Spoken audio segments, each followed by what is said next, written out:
Welcome back after the break. आप देख रहे हैं आज पाकिस्तान। बात ज़रा करते हैं ईद की तैयारियां अल्हम्दुलिल्लाह शुरू हो चुकी हैं, बल्कि ईद से पहले हज की तैयारियों की बात करते हैं, क्योंकि आज इस्लामी तारीख़ है 8 ज़िलहज और हाजियों की रवानगी है मिना की तरफ। कल आपको बताते चलें कि हमारा यौम अरफात स्पेशल आप ज़रूर देखेंगे, उसकी कुछ झलकियाँ हम आपको थोड़ी देर में दिखाते हैं।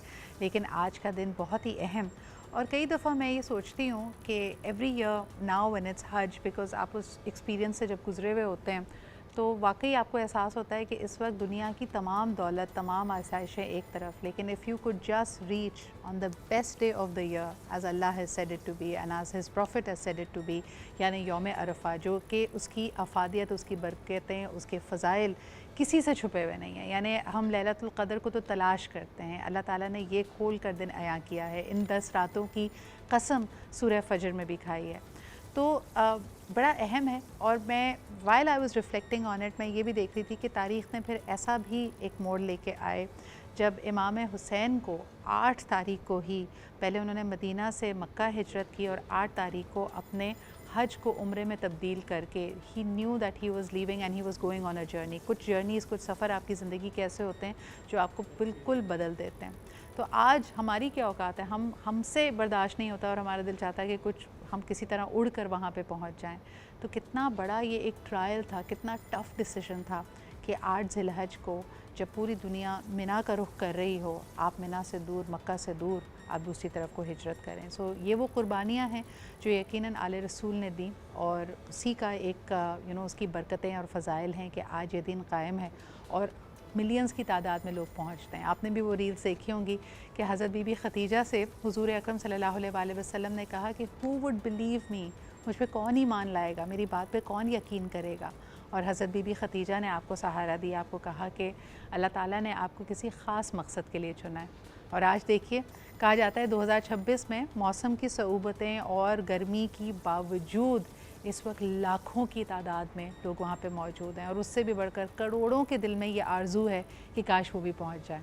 तो अल्लाह ताला सबकी इस ख्वाहिश को पूरा करें, और जो लोग हज के सफ़र पे रवा दवा हैं, अल्लाह उनके लिए आसानियाँ करे। और जितने लोग यौम अरफात पे, अरफात के मैदान में एहराम की हालत में पहुँच जाते हैं, वो हाजी होते हैं, उनकी दुआओं को अल्लाह ताला कबूलियत का हिस्सा दें। अच्छा जी, हम जो यहाँ पे मौजूद हैं, हम क्या कर सकते हैं? हमारे लिए क़ुरबानी क्या है? क्या हमारे लिए ईद की रौनक सिर्फ यही है कि जाएँ जी मवेशी मंडी जाएँ, अच्छा सा जानवर ख़रीद के ले आएँ, फिर कसाई के पीछे भागें, उससे टाइम फ़िक्स करें, या जो इसकी और रौनकें और बरकतें हैं हम वो भी समेट सकते हैं? आपके घरों में, आपके मोहल्लों में क्या माहौल है इस वक्त? किस तरह गहमा गहमी है? क्या तैयारियां हो रही हैं? ये मुझे कॉल करके बताइए।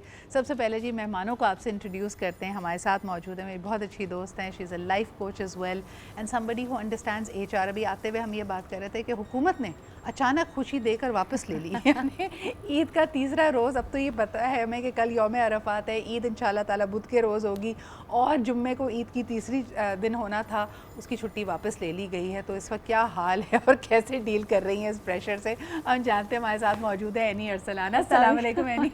वालेकुम अस्सलाम। सदा क्या हाल है आपके? तकलीफ के आलम में आपको मैंने यहाँ पे मदऊ किया है, मुझे बताएं सुबह सुबह ये खबर आपको पता चली? मैं तो सर पकड़ के बैठ गई, मैंने कहा ओह नो, क्योंकि ईद तो obviously Eid is a festive which we look forward. सब पूरा साल हम तैयारियों की, मतलब आई एम श्योर कि हम सब के घरों में, हम सब के पहले दिन का जोड़ा से लेके तीसरे दिन की शाम तक का सारी तैयारियाँ और गहमा गहमी है मौजूद। तो उसमें जब वैसे हर बंदे को अपने प्यार से, अपने काम से कहीं ना कहीं प्यार होता है, लेकिन third day of Eid office जाना, I can understand it's a bit torture. नहीं, और थर्ड डे पे आपने भी तैयारी पूरी कर ली है। पहले दिन तो गोश्त आपने संभाला है, फिर आपने उसको शायद मसाले वसाले लगा के मैरिनेट किया, तीसरे दिन तो रौनक कभी उरूज पे जानी थी कि आपको खाने पे बुलाना था, आपने लंच का एहतमाम करना था, अगले दिन कुछ और तैयारी करनी थी, और ख़ास तौर पे समधियाने और ससुरालों को निपटाना था, जिसके लिए अब ऑफ कोर्स हमारे साथ मौजूद हैं मिसेस अली, सीनियर अब सीनियर कह सकती हूँ आपको, अब तो आप सीनियर मैच मेकर हो गई हैं। कैसी हैं आप? मैं बिल्कुल ठीक हूँ, आप कैसी हैं? अल्हम्दुलिल्लाह बिल्कुल ठीक ठाक हूँ। मैं अक्सर आपको छेड़ती रहती हूँ, अब शादी.com के बाद दूसरी बीवी.com आपने शुरू किया ना, तो ये ईद पे क्या हो रहा है? किधर बारबेक्यू ज़्यादा हो रहे हैं? दूसरी बीवी के घर जाएंगे या पहली बीवी के घर जाएंगे लोग तो जहाँ उनको गोश्त मिल जाए, जहाँ बारबेक्यू मिल जाए, लोग वहीं जाएंगे, क्योंकि बारबेक्यू क्रेज़ इतना है। मुझे लगता है टू बी ऑनेस्ट लोग पूरे साल बारबेक्यू नहीं करते, और हम इंतज़ार करते हैं सिर्फ और सिर्फ कुर्बानी के सुने गोश्त अभी का। इस मौसम में तो अपना बारबेक्यू बन रहा है, इसमें क्या बारबेक्यू करना। जितना लिटरली मौसम आज का चल रहा है, हाँ। और फिर इतनी आलूदगी, मुझे तो यही लगता है कि अपना ही बारबेक्यू बन गया। लेकिन आपको पता है लोग फ्लेवरफुल ईद है, लोग इसी का इंतजार करते हैं, चटखारों से भरी ईद है। swear, पसीने बह रहे होंगे, अब समझ लेकिन नहीं आ रहा वो गर्मी की वजह से है या वो मिर्चों वाली चटनियों की वजह से है, लेकिन भरपूर। यानी आप करती हैं बारबेक्यू और इस दफ़ा समर्स में इरादा है? यार थर्ड डे तो नहीं करते, थोड़ा सा आगे लेके जाते हैं। थर्ड डे हमारा नॉर्मली माशाल्लाह पिछले 7-8 सालों से it's an open day where in the morning हम अपनी फैमिली सबको इनवाइट करके ससुराल वगैरह जो आपने बोला ना, exactly that how it goes, और शाम से फिर सारे दोस्तों का। तो हमारे लिए मतलब फर्स्ट और second day I go to my friends and family, लेकिन third day whosoever is everybody is invited कि जिसको जिस टाइम पे भी टाइम मिल रहा है ना, हम पूरा दिन घर पे होते हैं। तो वो दस्तरखान लगाना रखना, वो उसमें पूरा दिन, यानी कब रात का 1:30-2 बज जाता है जब हम फाइनली वाइंड अप कर रहे होते हैं, and me and Arsan we are ready like 9 o'clock in the morning। तो वो third day is the laborious day but is the most crazy good day, क्योंकि हमारे सारे प्यार करने वाले ना किसी टाइम पे ना हाय हेलो करने के लिए दे तो डू मैं कम। पहले दिन आऊँ या तीसरे दिन? तीसरे दिन आऊँ। अच्छा, बस मैंने अपनी दावत तो पक्की कर ली। आप लोगों के घर में क्या हो रहा है ये आप हमें कॉल करके बताइए। मिसेस अली, आपकी क्या रूटीन है? सेम है, बट बारबेक्यू को हम प्रेफर करते हैं क्योंकि तीनों ब्रांचेस की लड़कियां होती हैं, लड़के होते हैं, तो उनका होता है कि गेट टुगेदर हो। तो हम कोशिश ये करते हैं कि जो ईद के बाद का वीकेंड हो तो उसमें हम प्लान करते हैं तीनों ब्रांचेस के सारे एम्प्लॉयज़ को एक साथ बुलाकर, हमने जैसे कि छत वगैरह ली हुई है तो हम वहीं पर अपनी बारबेक्यू पार्टी जो है वो अरेंज कर देते हैं, और पार्टी शाम के बाद जो है वो मिडनाइट तक रहती है। और हम ना सिर्फ अपने एम्प्लॉयज़ को इसमें ट्रीट करते हैं बल्कि एम्प्लॉयज़ के साथ साथ जो बच्चे होते हैं और जो हस्बैंड्स होते हैं, अगर वो आना चाहें तो वो भी आते हैं, लाइक पूरी फैमिलीज़ आ जाती हैं।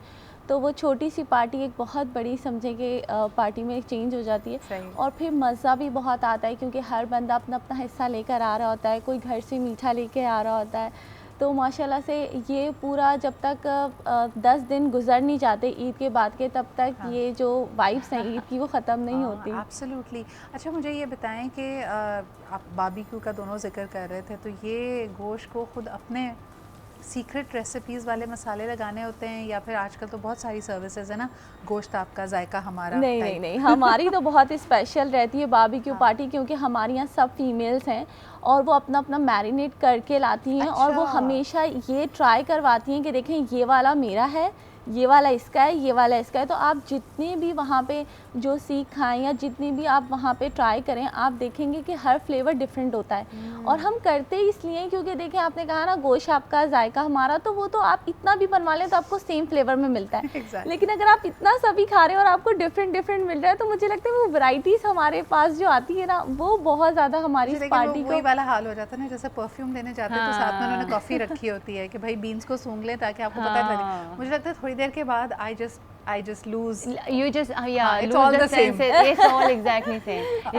इसीलिए हमारे घर तो ना ये बिल्कुल it's a very good idea, but हम शायद रिस्क नहीं लेते और दोनों वर्किंग हैं। अच्छा, और फिर उसमें मुझे लगता है यानी कल्प्रिट पकड़ना भी मुश्किल है कि देखो, खुदा ना खासा किसी के पीस को टेम्परेचर कंट्रोल नहीं हुआ, कुछ उसमें गड़बड़ हो गई, उसकी वजह से तबीयत खराब हो गई, तो यू डोंट नो कि किसके साथ वो कहाँ है, तो किसको पकड़ना है। और हमारे यहाँ ऐसा होता है कि सबका कलेक्ट करके ना, जैसे पोर्शंस, एंड देन नूरानी कबाब या किसी को भी आपने दे दिया मैरिनेशन अच्छा, क्योंकि वो फिर कंट्रोल्ड और एक जैसा होता है। और फिर उसमें ये वाली भी आई एम श्योर कि शी मैनेजेस वेरी वेल, लेकिन ये भी नहीं होता कि कोई ज़्यादा अच्छा है तो वो ख़त्म हो गया बाकी ख़त्म नहीं हो रहा। It's all same. और फिर गलावट सबसे ज़्यादा मुश्किल होता है कि आपका, क्योंकि जो कुर्बानी का गोश्त है उसमें जितने लोगों से मैं सुनती हूँ चैलेंज यही है कि उसमें हीक ना आए, स्मेल ना आए, और दूसरा वो गल जाए। तभी मेरे ख्याल में barbecue is the best, provided कि आपने उसको अच्छे से मैरिनेट कर लिया है।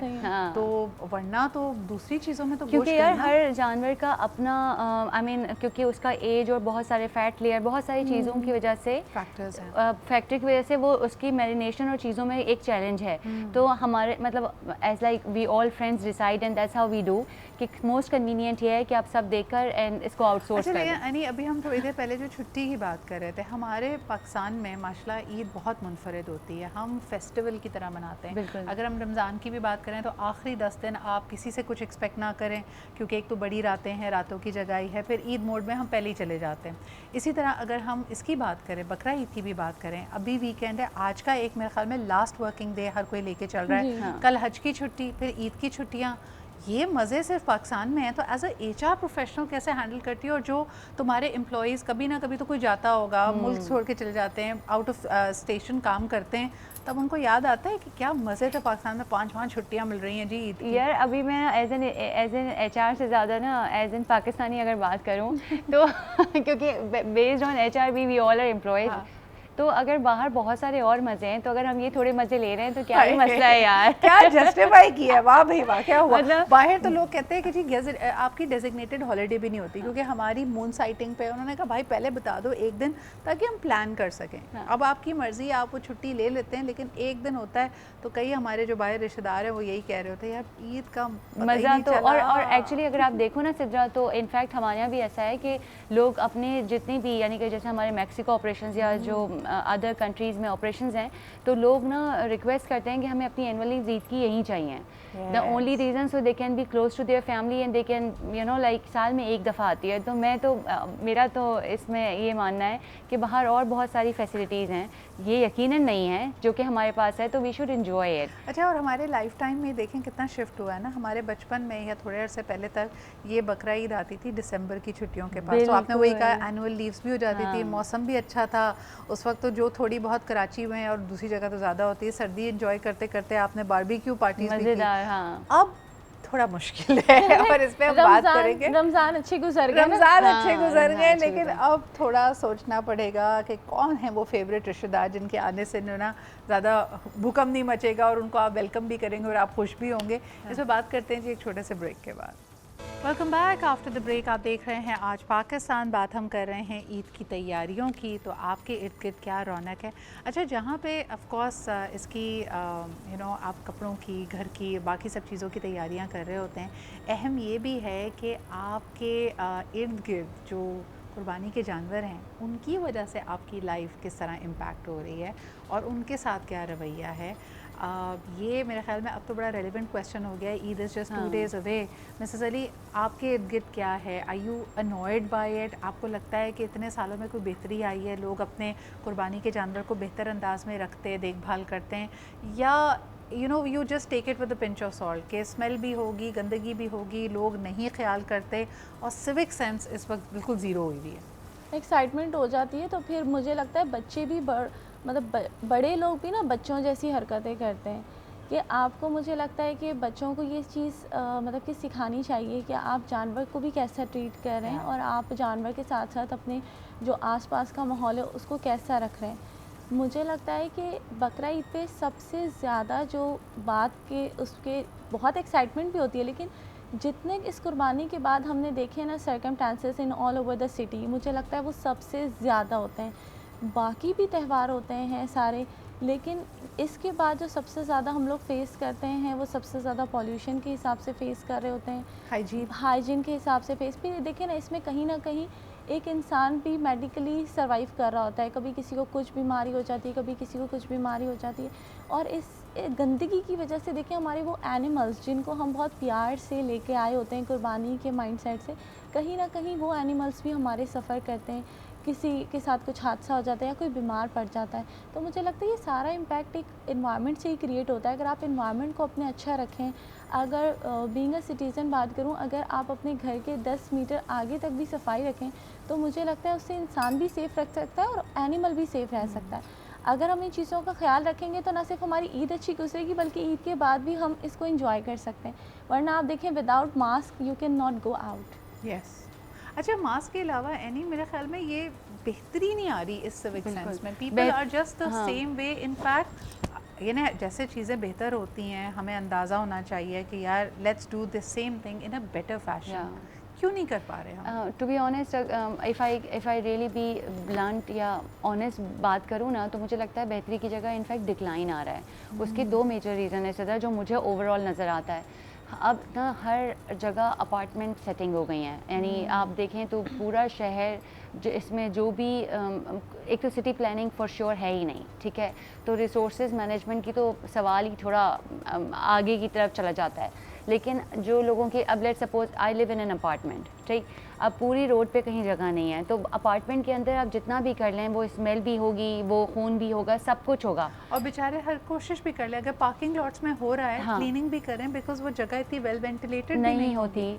अच्छा, दूसरी चीज़ ये है कि जो अगर आप इवन जैसे ईद में जो बकरीद वाला दिन होता है, उस दिन मेरा मूड ज़्यादातर ना ख़राब, मतलब फेस पे एंग्जाइटी आती है, एंड उस पर हमेशा ना बंदा अपना कमरा बंद कर एसी चला के टीवी देखे, ऐसा वाली फीलिंग है, which is the wrong thing to say specially on media. लेकिन मैं एक बात कह रही हूँ, तो my husband he is always like कि नहीं देखो यानी ये तो ना बहुत ये तो सोच ही बहुत गलत है, बिकॉज ये बहुत, यानी आई नो कि इसकी बहुत अहमियत है इस्लामिक, अगर मैं बात करूँ तो। अब मेरा ओपिनियन उस पर होता है कि देखो यार, अहमियत ना उस अमल की है, उसके आगे और पीछे वो अमल हो कैसे रहा है जो हमें परेशान कर। I am not irritated by कि ये प्रोसेस है, लेकिन उस प्रोसेस के आगे पीछे जब आप चल रहे हैं, आपने लहंगे पहने हुए हैं और ब्लड का एक स्पॉट भी आ गया, तो you know ultimately it feels you irritated.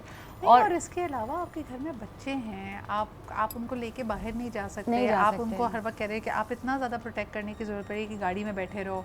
रिश्तेदारों के अगर घर जाना है तो आप 100 दफ़ा सोच रहे हैं कि यार उनकी गली साफ़ है या नहीं, हम इसको बच्चे को कैसे उतारें, हम खुद कैसे उतरें।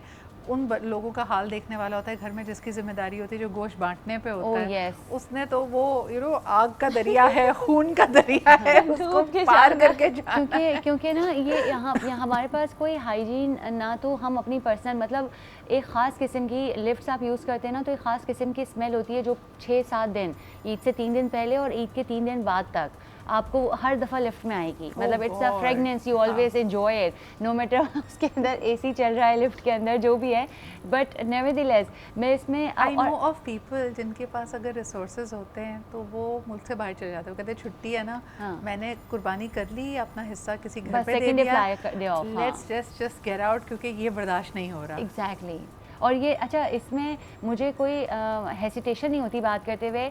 I am not disrespecting the entire mechanism, of course उसको वहाँ होना है, लेकिन जैसे दुनिया में स्लॉटर हाउसेज हैं, हमारे पास इसका इसकी कोई सोच भी नहीं है।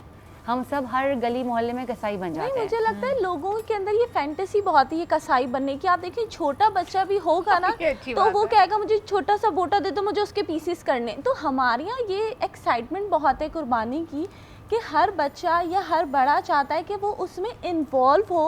और आप देखें कि आप जब जानवर लेकर आ जाते हैं, पूरी रात लोग खैमे में बैठ के उस जानवर के साथ बिताते हैं। ना, मैंने मिसेस अली आपसे ये सवाल भी करना है कि अगर बहुत सारी ख़वातीन ऐसी होंगी, लड़कियां होती हैं, उनको नहीं है शौक, गोश्त हाथ भी नहीं लगाना, कच्चा गोश्त हाथ नहीं लगाना, तो नई नवेली जब शादी होके जाती हैं और ससुराल में जब ये जिम्मेदारियाँ पड़ती हैं तो क्या होता है, इस पर बात करते हैं। लेकिन एक कॉलर भी हमारे साथ हैं। हेलो, अस्सलाम वालेकुम। वालेकुम अस्सलाम।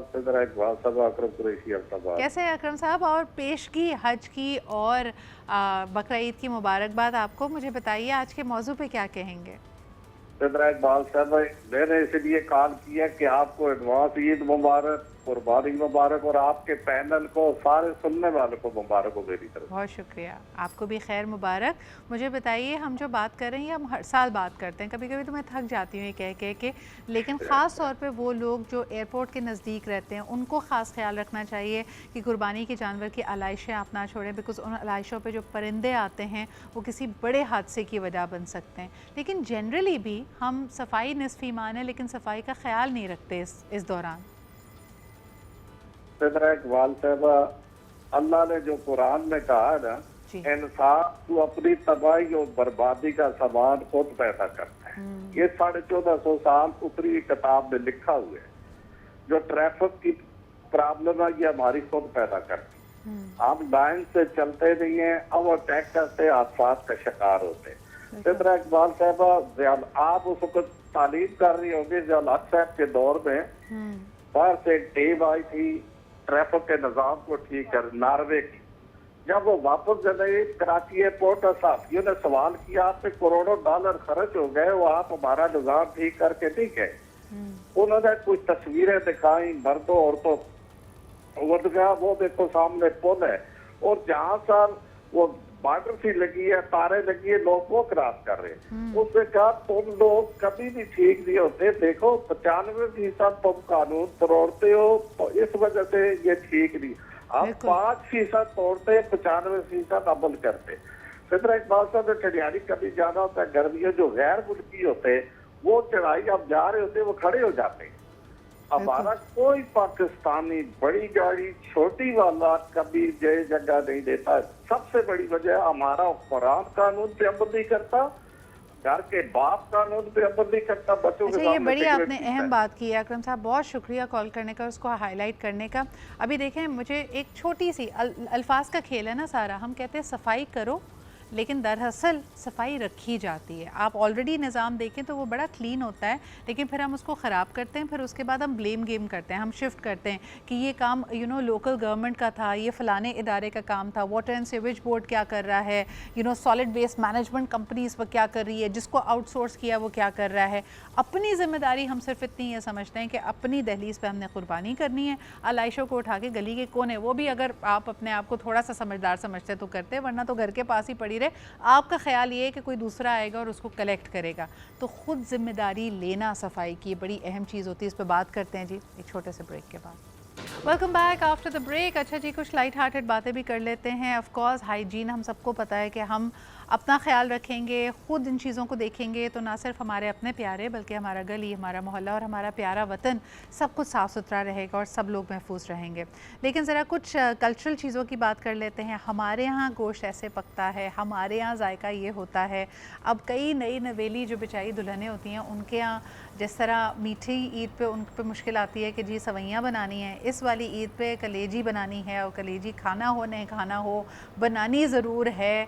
That is a big question mark for a lot of people. Mrs Ali कैसे डील करती हैं आजकल की यंग लड़कियां, जिनके लिए तो भाई रामन नूडल्स तो पता है, सुशी पता है, but कलेजी कौन पकाएगा? अल्हम्दुलिल्लाह I am so blessed in this matter. नहीं, मुझे कलेजी नहीं पसंद, और मेरे हस्बैंड को जो दे दो वो खा लेते हैं। इवन कि बकरा ईद पे भी उनकी तरफ से कोई फरमाइश नहीं होती। लेकिन जब हम अपनी इन लॉज की तरफ जाते हैं तो मेरी जो देवरानी हैं, वो हैं तो मुझसे बड़ी लेकिन रिश्ते में छोटी हैं, उनको बहुत ज़्यादा शौक है खाने पकाने का। तो वो इवन हर चीज़ की रिस्पॉन्सिबिलिटी ख़ुद ले लेती हैं और वो ख़ुद बना रही होती हैं। मुझे कुकिंग का मतलब कि शौक़ नहीं है, लेकिन आती बहुत अच्छे से। तो मेरी एक सीक्रेट रेसिपी है कि आप कुछ भी बनाएं बकरा ईद के ऊपर, तो आप उसके अंदर कोयले का दम लगा दें, वो वैसी बहुत और चाट मसाला डालते हैं। यस, और नींबू, चाट मसाला, कोयला, गोश्त नहीं हो लेकिन 3 चीज़ें होनी चाहिए। 3 चीज़ें होनी चाहिए, वो जायका खुद ही मैनेज हो जाएगा। जायका खुद ही आ जाता है। हाँ। बहुत स्ट्रेस फ्री होता है, क्योंकि आप पूरा साल शायद ही कोयले का डायरेक्ट कुछ खा पाते हैं। कोयले का दम लगाया और बस आपकी जो डिश होती है वो इतनी फ्लेवरफुल हो जाती है, और फिर साथ में 7 अप वगैरह रख दो, हो गई दावत। सुनो, ये जो ऑर्गन्स हैं, जो शेपर्ड पाई वाली सारी चीज़ें जो कटाकट में और लवाजमात डलते हैं, एनी कंज्यूम करती हो, या ये सांझा प्रॉब्लम है सब लड़कियों का? हम भेजा किडनी मसाला ये नहीं खाते। ये बिल्कुल यार, जब अब बिफोर ब्रेक जब आप बोल रहे थे ना कि यार हाथ लगाने वाला, ये सीरियसली मेरी शादी में जो मुझे सबसे बड़ा टॉर्चर नज़र आ रहा था ना, वो मतलब प्रॉमिसिंग ऑन एनीथिंग प्रॉमिसेबल, कि मुझे लग रहा था कि जब बकरीद आ रही थी ना तो मेरा दिल बहुत ज़ोर ज़ोर से धड़क रहा था, क्योंकि उससे पहले तक कभी मैंने गोश्त नहीं किया। अब थोड़ी शर्म भी होती है, ग्रेजुअली फिर आप भी थोड़े ना, आप में भी कॉन्फिडेंस आ जाता है, आप अपनी सास नंदों को भी समझा पाते हैं कि यार मैं नहीं कर पाऊँगी, and accept me as this वाली सिचुएशन आती है। लेकिन पहला साल तो बहुत टॉर्चर लगता है। तो प्लास्टिक की शॉपर्स पहन के, तो फिर सबके मजाक भी हो रहा होता है कि यार इनके नखरे हैं। लेकिन ये बात जनरली मैं आपको बताऊं कि ये बात एक्चुअली सही है कि अगर आपके लिए डिफ़िकल्टी है, मतलब मुझे तो ऐसा बोलना नहीं चाहिए, मतलब मुझे ऐसा लग रहा था कि ये सारा गोश्त साथ हो जाएगा और ये जानवर फिर से खड़ा हो जाएगा। मुझे इतनी लाइफ फीलिंग आ रही थी कि आई वाज सो ट्रॉमाटाइज्ड।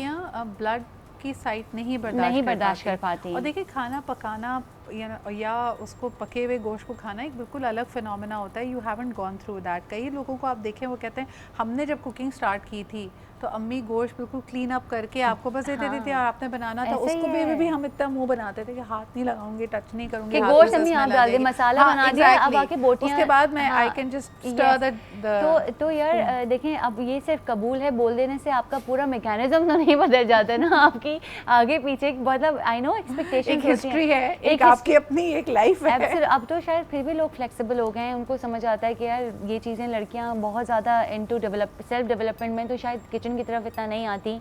हम में भी एज एन बड़ा एक्सेप्टेंस आ रही है, लेकिन जब हमारा टाइम था तो मे बी उस टाइम पे ना ज़्यादा एक्सपेक्टेशंस थी।